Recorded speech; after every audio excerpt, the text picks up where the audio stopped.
Right then, lads, welcome back to Cossy's Arsenal podcast. My name is Cossy. Good morning, good afternoon, good evening, wherever you are in all parts of the world. We are back again. Arsenal thumping Sunderland 5-1 and firing into the semi-finals. What did we learn out of that game? 6 things we learned out of Arsenal's thumping 5-1 of Sunderland at the Emirates Stadium. Very, very good performance. Edin Ketia with a hat-trick. And of course, debutant Charlie Patino. All that to be discussed in this video because it's brought to you by the beautiful people at Melbet. So Melbet do say it's a Merry Christmas. On Boxing Day, we have games coming in. Make sure you do bet with Melbet. Sign up with them. It's going to be a very, very easy process to sign up with them. Link is in the click the link in the video description.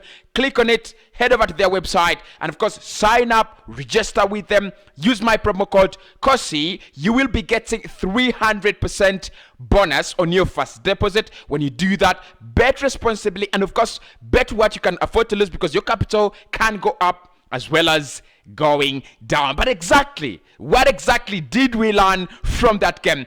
Do me a favor, hit the like button down there. It is 300 likes that we want on this video, and of course subscribe because 100,000 subscribers, that is our target on this channel. If we do not get there, we will never rest. We will never ever rest until we hit that target because we need to have back there on the wall. We need to have that YouTube button. We need to have that YouTube play button. So help me to get there as I help you get all the Arsenal content all over the world and the latest in terms of Arsenal. Right, let's get into it, lads. 6 things we learned in the performance. It was a very, very good performance to start with. A lot of rotation in the side. Of course, we did see a couple of players, a couple of first-team players start. Odegaard, Smith-Rowe as well starting. But of course, it was a lot of squad rotation. Leno came in for Aaron Ramsdale. You had Mohamed Elneny coming in for Thomas Partey. Xhaka also starting on the bench. You had Saka, all out of this game. Martinelli coming in for the bench,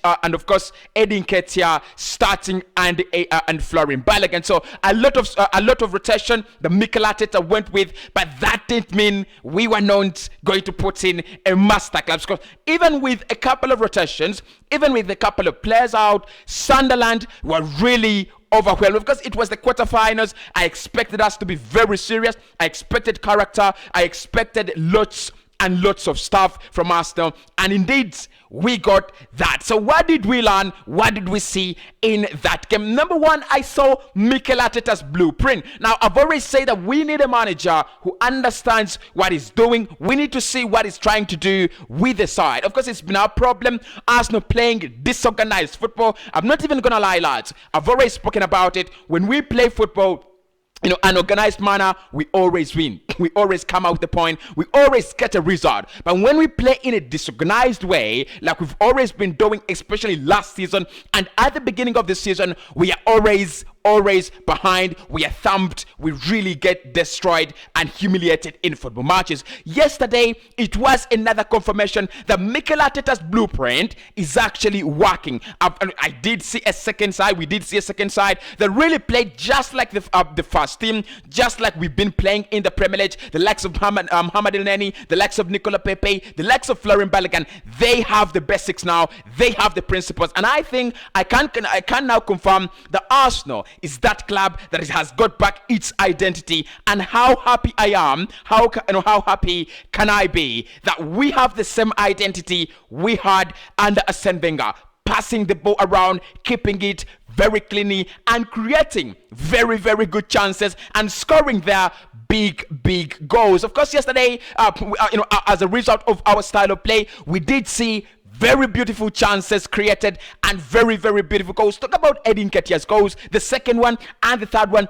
Those are typical passing football goals. Those are typical quality press goals. Of course, you have Nicola Pepe setting up Edin Ketia. That was a very, very good opportunity. Pepe setting up Charlie Patino. That is another good opportunity. And again, Nuno Tavares setting up the one and only man, Edin Ketia. That was another glorious chance. Of course, guys, it was a collective performance. It was a good performance. Many players really did put in a very good performance. Pepe, very good one. Nuno Tavares, Tavares, Edin Ketia, Florian Balogun, Martin Odegaard. And of course, Mikel Arteta was speaking about Balogun, and he said, yes, he is developing well. He is a very good player. The same words he said about Martin Odegaard. He said every day he's becoming that important player. Every day he's becoming a special player, not only in Arsenal, but also in the Premier League and also in Europe. He's going to be one of those best midfielders. I said it, in the last match reaction. He might turn out to be one of the best midfielders in the world there. But of course, what I can confirm that, and what I want to say is that the blueprint, the style of play, the identity that I've been asking for always is there. The second team playing almost in a very, very identical way, just as the first team. It shows you that the teacher is teaching the same things, that what we actually seeing on the pitch is not random. We are seeing something of the training ground. We are seeing things of the training ground. Of course, we were very, very dominant right from minute 1 to minute 90. Arsenal creating a lot of chances, and Arsenal really, really positive. I'm going to ask you lads, go down below there on my second channel, Cossy's Arsenal Podcast Extra. I have done the player ratings of our players in that game. Make sure you watch that video. Link is in the video description and also in the title as well. Point 2 in the 6 things we learned. Edin Ketia highlights our need for a number 9. Now, of course, yesterday Edin Ketia scoring a hat-trick, that was remarkable.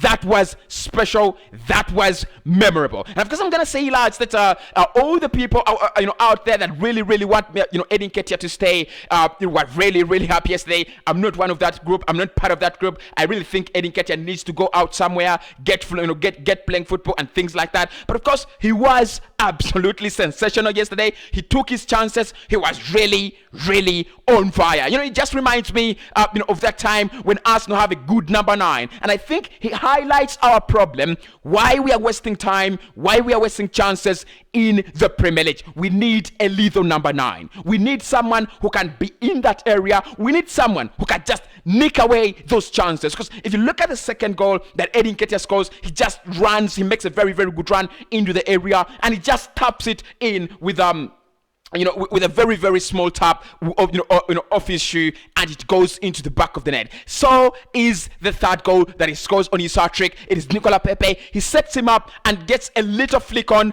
there, and it is back, in the back of the net. I do not mean that Edin Ketia should be our main striker. I do not really mean that. But of course, I think he highlights the problem. He highlights the need for Arsenal to go out there and get in a striker. Get in someone like Vlahovic. Get me someone like Jonathan David. Get me someone who is really in love with staying in the box. Get me someone who really loves being in that area, because we need such a player. We need such a player who can just take advantage of those situations. 3 chances, 3 goals. We created a lot of big chances, but many of them ended up in the back of the net, courtesy of Edin Ketia. It highlights the fact that we need to get in a striker, not just a striker, not a Rom Doita, but also we need that kind of striker that is always in the box, waiting for his chance, and when it comes, he takes it. Edin Ketia yesterday, a masterclass. Of course, he might leave the club in January or in the summer, but what I'm going to say, whether he leaves or he stays, we need a number 9 of a better quality, but doing the same thing as Edin Ketia did yesterday, being in that box, waiting for opportunities and taking them as they come. Of course, last point number 3 that I saw in that game there is the future is bright. Our future is absolutely bright. There's so many young players that we didn't see in that team. We saw Nuno Tavares there. We saw Charlie Patino there. We saw Florian Balogun as well in the team as well. But there's so many players we didn't see. Arthur Okonkwo, goalkeeper, didn't play. Miguel Aziz didn't play. We didn't see the likes of Omar Hutchinson. There's so many good Arsenal players, young players out there. And of course, when the likes of Saka graduate, when the likes of Martinelli graduate into senior players, when they graduate into professional footballers, of course, they are professional. They are senior. But at the moment, you think they are lacking at least 1 or 2 more years to get into them, and we will consider them as now very big competitive players. But when they go away, when they graduate, their steps are going to be followed by exquisite quality. Because Charlie Patino there, when you look at him, when you look at just 10 minutes there on the pitch, just 10 minutes, but it was really, really good. His positioning is okay. His passing is very fine. The confidence levels of the young lad are absolutely there. OTT. So the future for Arsenal is very, very bright. Balogun needs to, to be given a lot more time. We should let him go out on loan, probably to a championship side. But next season, we should be thinking of either giving him a serious side or giving him a serious place in this Arsenal side, especially either on the bench or starting games once in a while. But Balogun there for me, really, really impressive. Charlie Patino, really impressive. And of course, the future for Arsenal is really set. It is really bright. We just need to see more of the likes of Omar Hutchinson, the likes of Omar Rekik. If we can see more of them, if we can get them to be playing in the EFL Cup, if we can get them to be playing in the likes of Europa League, yes, our future is really bright. We do have some wonderful kids, some talent in the under-23s and in the academies at large. And number 4, lads, hopes for Silverware are open. Of course, when we started this season, I said that I do not expect Arsenal anywhere close to winning a Silverware, not the EFA Cup, not the FA Cup. Of course, we are really used to winning the FA Cup there, but I thought we were never going to come close to winning over any Silverware. But we are now in the semi-finals. It's so tricky because Chelsea is still in there, Liverpool is still in there, the likes of Leicester City, West Ham, they are all still in the competition. But at least we are at the semi-finals of this round, of this this round of the EFL Cup, of the Carabao Cup. We are in the semi-finals. Can you believe it? And that is when we start to believe, like Arsenal fans, that is when you start to believe like a fan, that maybe your team can just go down there and do it. You can just go down there, surprise Chelsea, surprise Liverpool, and just win this title. Because what I'm going to say about the Carabao Cup and winning it, it is one way to show that our confidence levels are back. It is one way to show that really, really, really we are heading in the right direction in terms of development, in terms of improvement, and in terms of the project. Just imagine Mikel Arteta has taken this team, and I'm gonna give him some credit. He has taken this team to 3 consecutive semi-finals in 3 years. Of course, when in 2 years, when he came in there, replacing Unai Emery, we played the semi-finals of the FA Cup. We went ahead to win it last season. We played in the semi-finals with Villarreal of the Europa League. We lost it, yeah, but I think we could have done a little bit better. And of course, now in this season, we are in the semi-finals of the club, the cup itself, the EFL Cup. What that shows me, and that what really, really tells me as an Arsenal fan, is that maybe there is hope that this season we might get our hands to some silverware, but also the fact that maybe Arsenal is moving in the right direction. What do you think, lads? There, let me know by smashing a like on the video, and let me know by hitting that comment section and flooding it with your comments and your opinions about Arsenal winning a silverware. If we can win the EFL Cup and also finish in the top 5, that is an excellent season, considering our players are still young, considering the project is only starting, considering that we have a novice manager, and also considering that we lack so many players in many aspects of the field. We will be, and I will be, contented with top 5 football and silverware. So let me know, lads down there. But of course, if we cannot win it, I think it will be because of Liverpool and Chelsea, and I'll be really, really understanding.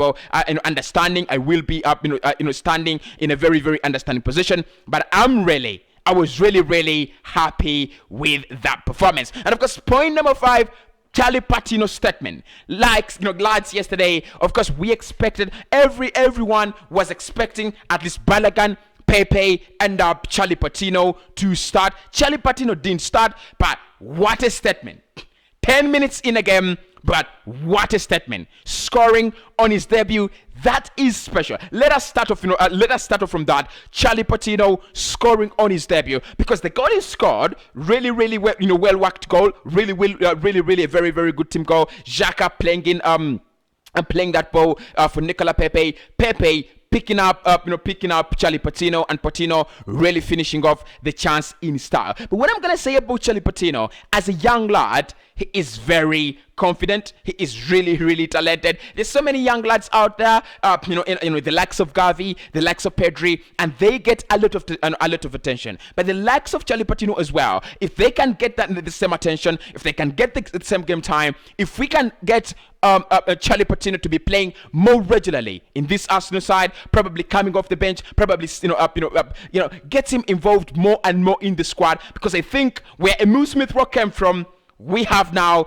another big player coming up in Charlie Patino. Great goal, great performance. He's a very, very good player. Like I say, 10 minutes in, his positioning, it was just enough. Positioning is okay, passing is right, and of course his attitude, his mentality is also OTT. Arsenal do have a rising star there in Charlie Patino. Let's wait and see what exactly is going to happen of the player. But of course, some of the other performances we've got to speak about is Nicola Pepe. Does that performance really mean that Nicola Pepe still has a lot to say about staying at Arsenal and also doing things at Arsenal? It might be a yes. It might be an absolute yes, because yesterday, Nicola Pepe, what a masterclass performance. I thought Eddie Nketiah could be man of the match. I denied him the reward, and I said, Nicola Pepe, take man of the match. You've been really, really good. Setting up Charlie Patino there, and also setting up Eddie Nketiah, and as well getting onto the score sheet in style. Maybe that is a statement by Nicola Pepe to try to tell the manager that, look,